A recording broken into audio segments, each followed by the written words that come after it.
बदल्या असतील, बढत्या असतील, त्यात त्या मंत्र्यांच्या माध्यमातून हस्तक्षेप होता। दीपक केसरकर हे शिक्षण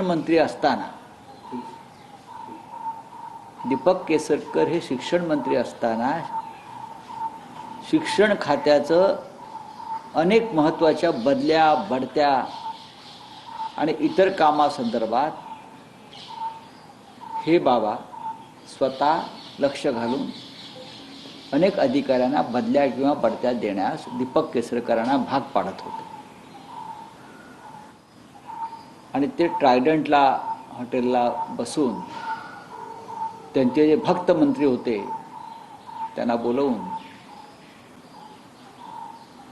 ती कामं सर्व करून घेत होते। म्हणजे शिक्षण खातं हे खरात बाबा चालवायचे। अशा पद्धतीनं राज्याच्या मंत्रिमंडळामध्ये मंत्री काम करत असतील आणि त्याला जर कोणी हिंदुत्व वगैरे मानत असेल आणि त्या हिंदुत्वासाठी कोणी जर बाळासाहेब ठाकरेंची शिवसेना फोडली असेल या हिंदुत्वासाठी, तर त्यांना आमचा साष्टांग दंडवत आहे। हे त्यांचं हिंदुत्व आहे। काल ज्या प्रकारचं हिंदुत्व आपण बाहेर निघालेलं आहे, हे दीपक केसरकर,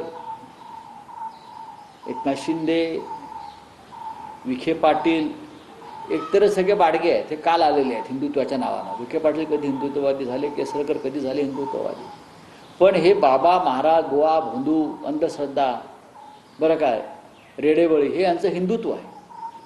आणि त्या हिंदुत्वासाठी म्हणजे आम्ही शिवसेना पक्षप्रमुख उद्धव ठाकरे यांनी अशा ढोंगी आणि भोंदू हिंदुत्वाचा पुरस्कार केला नाही, म्हणून त्यांनी हिंदुत्वाच्या मुद्द्यावर शिवसेना सोडली आणि त्यांचं हिंदुत्व काय आहे ते आपण काल पाहिलं।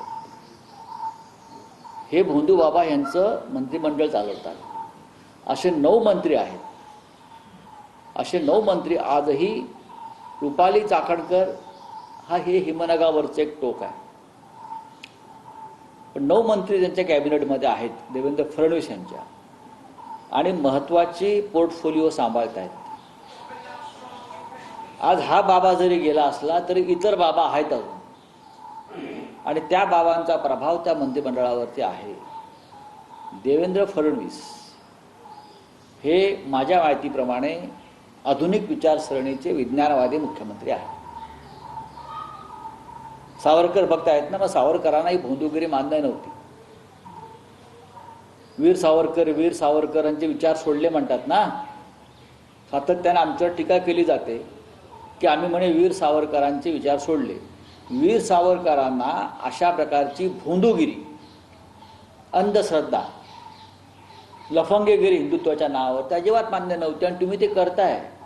तेव्हा वीर सावरकरांच्या विचारांशी प्रतारणा करणाऱ्या या भोंदू बाबाच्या मंत्र्यांना देवेंद्र फडणवीस यांनी बाहेरचा रस्ता दाखवायला पाहिजे। भोंदू बाबाने या मंत्र्यांच्या माध्यमातून काय काय कामं करून घेतली आहेत, काय काय उद्योग केलेले आहेत, कोणाच्या विरुद्ध, मी काय त्या अंधश्रद्धेला फार किंमत देत नाही आम्ही, पण त्या ठिकाणी भोंदू बाबाचं जे काय स्थान आहे त्या ठिकाणी देवेंद्र फडणवीस यांचं सरकार उलथवण्यासाठी काही विधी चालले होते।